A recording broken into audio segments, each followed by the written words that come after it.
great job. Thank you, sir. Thank you very much. Neighbor to Neighbor is this Saturday, January 11th, from 8:15 to 12 p.m. in the quad right next door here. It's a program run by the Penobscot Church of God, who graciously allows us to use their space for our monthly meetings. And then our monthly breakfast at the American Legion Hall will be Sunday, January 19th at 8:30 a.m. and they're located 8329 Southeast 89. And so we'll get right into it. It's tonight, as you're all aware, these are the candidates that are running for Chloe Daly's seat on position 4 on the Portland City Council. And each candidate, I'd ask all of us to allow each of them to speak their piece. We've allotted 15 minutes for each of them to make a statement, and then open it, following that, 20 minutes of question and answer.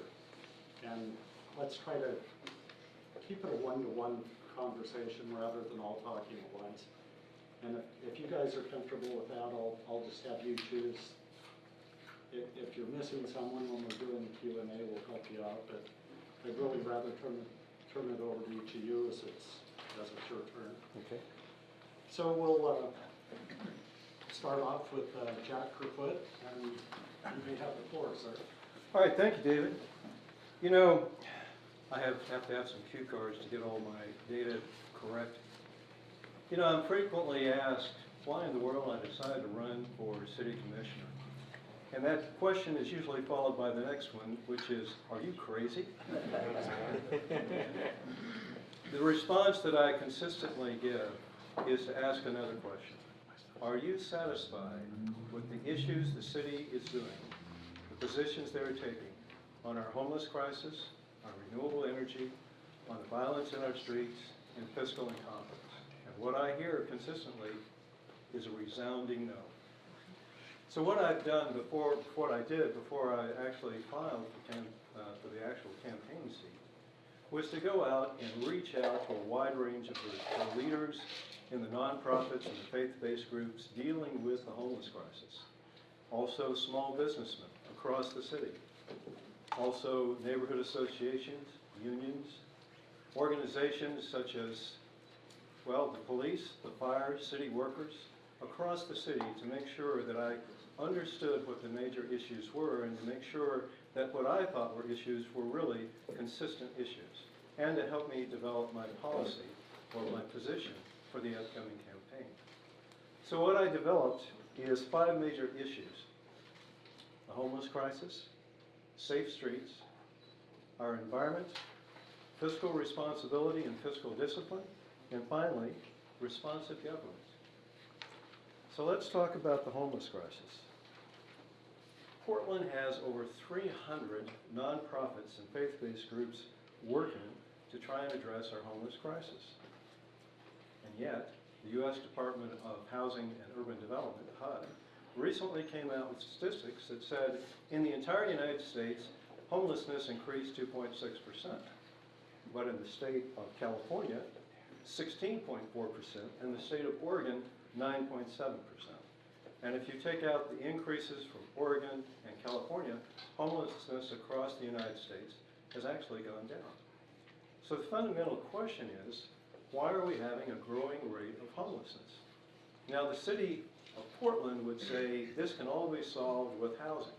But when you talk to groups across the city, from transition projects to the faith-based groups, to Union Gospel Missions, Gung Ho, they consistently say it's far more complex than that. And we have to recognize that complexity. So the first, when you try and solve a problem, my background is science, you look at analogs. What's worked? What's proven to deliver results? The one program in the United States that's delivered results better than any other program is Haven for Hope out of San Antonio. They typically bring in 1,200 people a year, and they're running at over an 80% success rate. They are extremely well coordinated. They have private sector businesses, they have the city, and they have faith-based groups, and they have nonprofits, all working at this facility. It's been going on for over 10 years, and they're running at over an 80% success rate. to address the homeless. What I believe we can do is look for better solutions that we have right now, and at the very least, look for coordination and collaboration with these different groups. Because right now, they're all competing for the same dollars, our dollars, the city dollars, and there's no coordination or collaboration. Now, the faith-based groups, it's important to recognize, have recognized that's a problem. So the Muslim Foundation, the Jewish Foundation, Protestant churches, Catholic and Protestant, have now formed what's called the open table, where they come together and actually sit down and try and figure out ways to more effectively address the homeless crisis and other issues in our city. Now, when I met with them, I actually asked the question, would there be a seat at the table for city council or for a member of city? The first reaction is, well, we hadn't even thought of that, and if everyone would agree, it would certainly help our coordination and collaboration in achieving the results to address the homeless. We also have to recognize, quite candidly, that the homeless crisis is very complex and very broad. It addresses, we have mental illness, we have also drug addiction, wide range of drug addiction, some of it created by, unfortunately, opioid epidemics that we've seen, but also heroin and methamphetamine. But we also have the economic homeless as well. We seldom see those. So if we talk about being, as the Portland State Study says, 17,000 homeless, the reality is if we look at a more reasonable number, it's probably double that if we recognize that situation. And the biggest fear that I have is that right now we've got a record low unemployment. So when we have a recession, and we know it will happen, then the risk is that number will continue to increase because there'll be more people out of work and potentially lose their job. All right, the next one, let's talk about the environment. We've hopefully, well not hopefully, but you may have seen the horrendous fires that have been going on in Western Australia, or in Eastern Australia, I should say.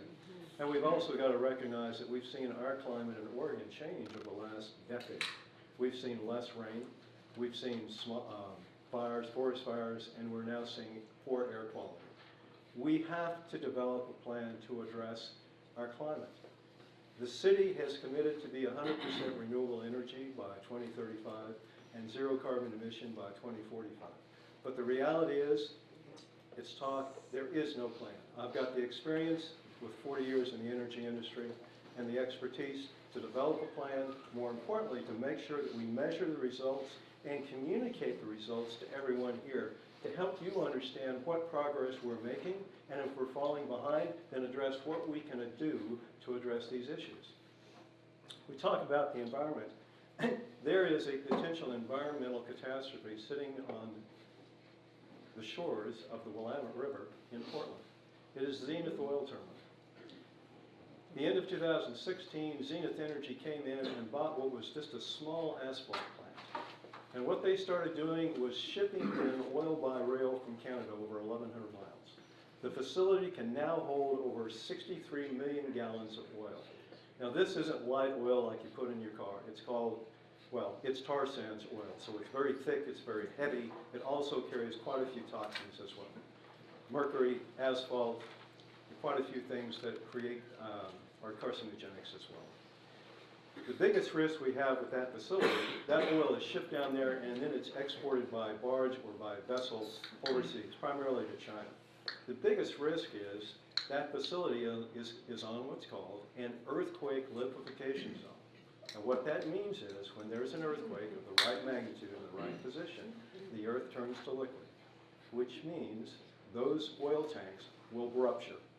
It is about 250 feet from the Willamette River. And the cleanup on this would be horrendous.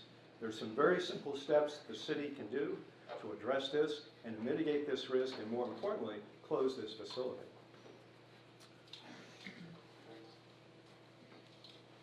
Okay, let's talk about fiscal discipline. Unfortunately, it's become a common habit to pick up a paper and read about how projects are 200, 300, 400% over budget. Or recently, we've read that a $500 million water treatment plant was actually going to cost $850 million, simply because they forgot to include the water pipes between the water treatment plant and the water facility. This is inexcusable, and there are very simple steps that you can take to make sure when you come up with a cost estimate that it's an accurate number if you're going for a bond issue. More importantly, there are very simple steps that you can take to make sure the project is completed on time.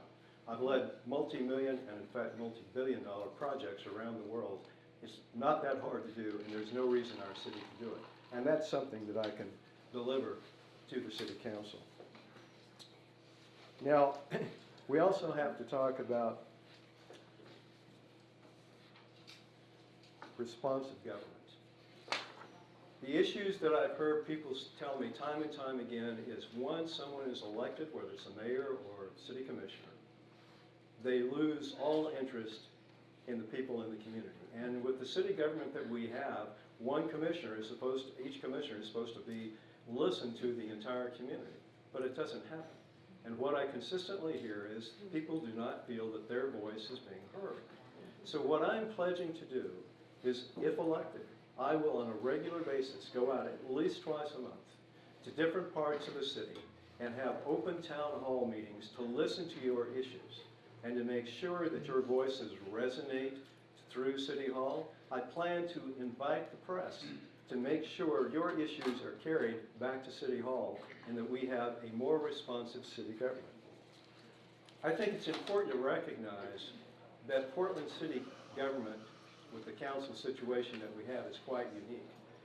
Mayor Ted Wheeler gave an interview a few years ago where he said the biggest problem that we have with commissioners is they're expected to lead departments, but it's rare that any of the commissioners have any experience in business, that have ever led a department or understand how to manage a budget. I've got 40 years leading into projects around the world, and my expertise specifically is turnarounds and startups, particularly re-energizing underperforming businesses to deliver superior results. And I firmly believe I can deliver results to you because you're the clients that we need to take care of and listen to. Thank you very much.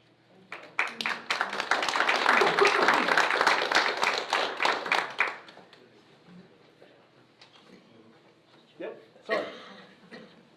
So I like what you said about responsive government. Are you aware out here in East Portland, I'm an East Portlander for life, that we don't have the same infrastructure that the rest of the parts of the city have? We have been so ignored out here that we don't even have basic sidewalks. I'm well aware of that as well. And the other question we've got to ask is, what can we do to do a better improvement in the different areas of Portland? You know, one of the issues that you hear people complain about repeatedly is our traffic is horrible, okay? Well, part of that is people have been moving further and further out because of the cost of housing. And so that creates more of a traffic jam as well. What I'd like to see us do is to really look at creating what I call economic development zones. These approaches have been used like in the New York State to try and bring in businesses to create local jobs.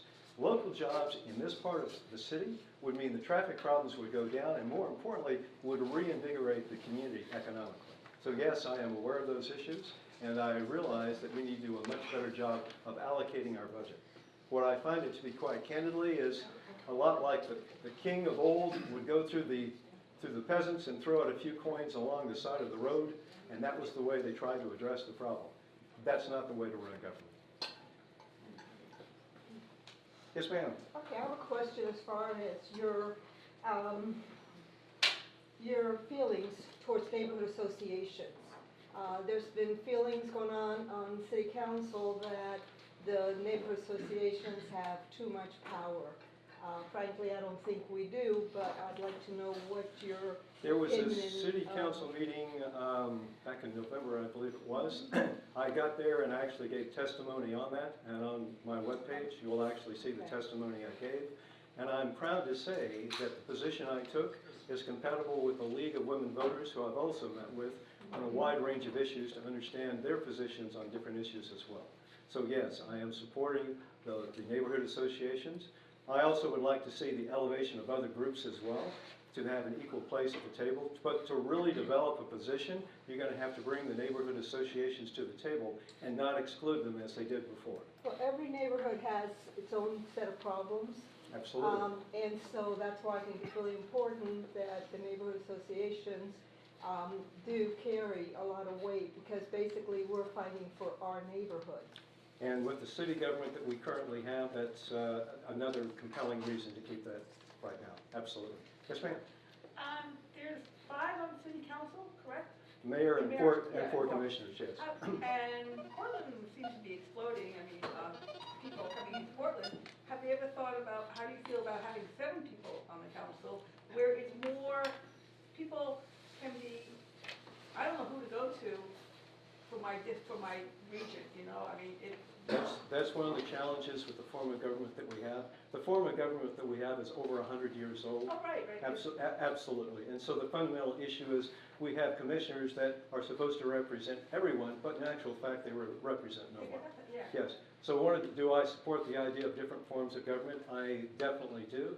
The City Club has come up with a position with different plans as well. So has the League of Women Voters. They've done an excellent summary of the strengths and weaknesses of the current form of government. I believe you're going to find they're going to take a position that they too support the idea of a different form of government than we have today. For that very reason. Whether going to a city manager and then, you know. But I haven't read the final report yet. It's not out, but I think that's what they'll be going for. Okay. Yes, sir. I've noticed that the city seems to be creating new taxes and taking on new responsibilities are what I see as far from the core responsibilities of the city, and in fact encroach on the county, the state, and the federal government's mandates, and that when those taxes are spent, that they go to a great black hole. I will tell you that I've spent quite a bit of time with small businesses around Portland. Paul Knowles was a very insightful perspective. His comment is not only he owns the business that he has right now, which is a barber shop, and even though he owns the building, the property taxes have been increasing at such a dramatic rate, he's not sure he can make it economically much further. Huber's, which is a long-standing institution, a restaurant, okay? I know one of the owners, Paul Lorry, and he told me that in 2017, because of the violence that we had downtown, they actually ran the restaurant at a loss. Now they're making a profit now, but the city's actions, and particularly looking for increased fees, are simply causing the cost for the small businesses and business across the board to actually escalate. So what they don't quite recognize is the fact that they talk about increasing costs for housing, all right? However, the increasing costs by the city are contributing significantly to this increasing cost for housing and for rents, people that don't own homes.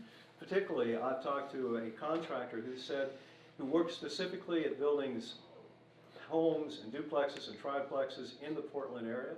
He's told me that in 2018, the fees he had for a let's say 1,500 to 2,000 foot building were about $22,000.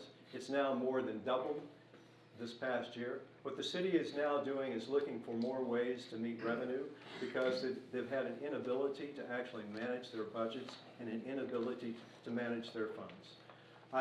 Before Nick Fish passed, he and I were on Twitter together, and I put out a rather scathing criticism of a cost overrun of a city project, and he came back and he challenged me, and he said, now, that wasn't city parks.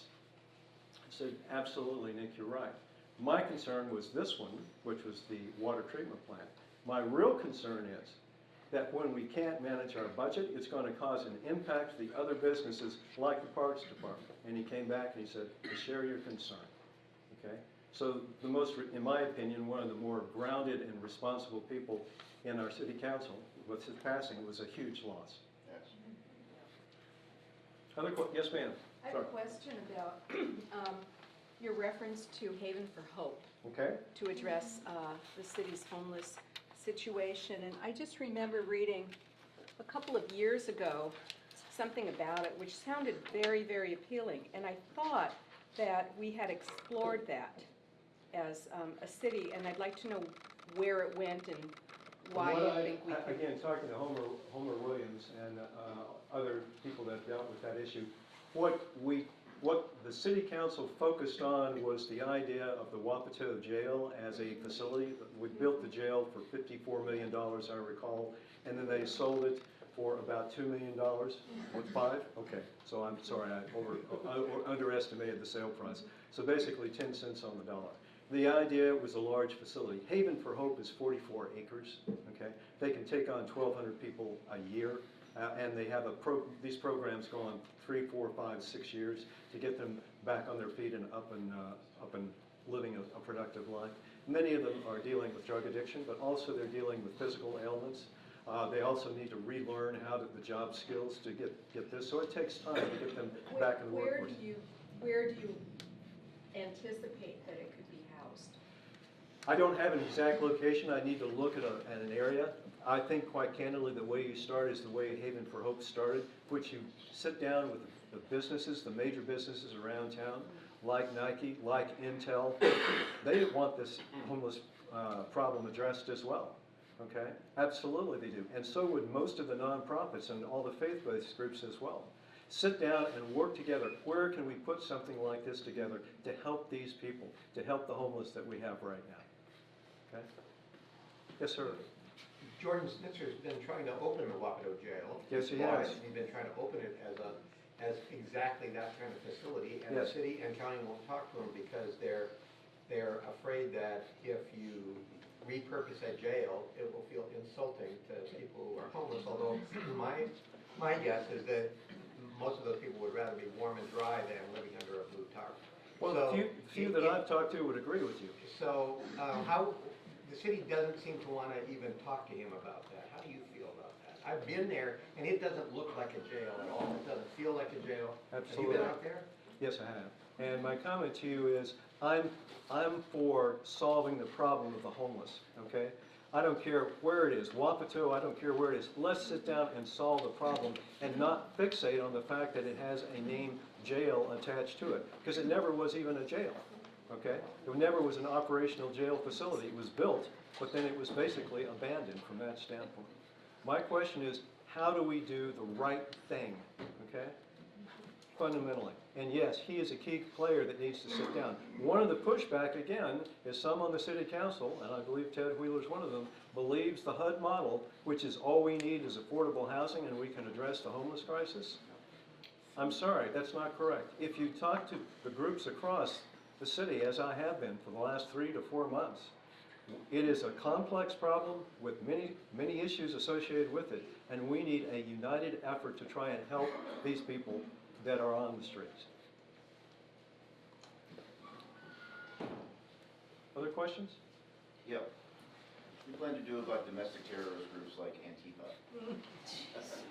I am opposed to any violence whatsoever, whether it is Antifa or any other group that is protesting and causing violent demonstrations. I go a long way back to the Vietnam War as a veteran, a Vietnam vet. And yes, there were a lot of protests against the Vietnam War, but most of them were done peacefully from that standpoint. We have the freedom of speech, but at the same time, we do not have the freedom to riot, okay? So, yes, sir. How much this position pays? There's a follow-up to that. Huh? There's a follow-up to that. Okay, that's fine. I think the way, from what I've read, I'm not taking this job for the money. From what I've read, I think it depends on the number of years of experience you have and your education, and I think the range of salary goes from like $88,000 up to, I think, $120,000, something like that. Okay, so if challenged, could you do the job for half the money? Yeah, absolutely. Can we Okay. have a problems on that? Okay, that's fine. But what I'd like to do is to see that money contributed to major charities across the city. That's your choice. Can I have a major commitment by all candidates to do it for half the money? Yeah, well, actually, let me ask you the question. Why can't we do, why aren't we paid the same salary that a state senator is? That's not, that's the issue, because we have somebody in charge that's doing their job for free, and we have one for results. Okay. All right. Okay. Any other questions? All right. Thank you. Thank you.